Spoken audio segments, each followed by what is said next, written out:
live in a world full of expectations.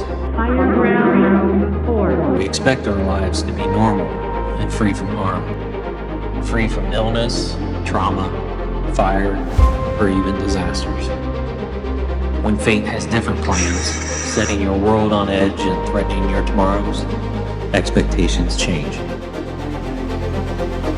Time is of the essence.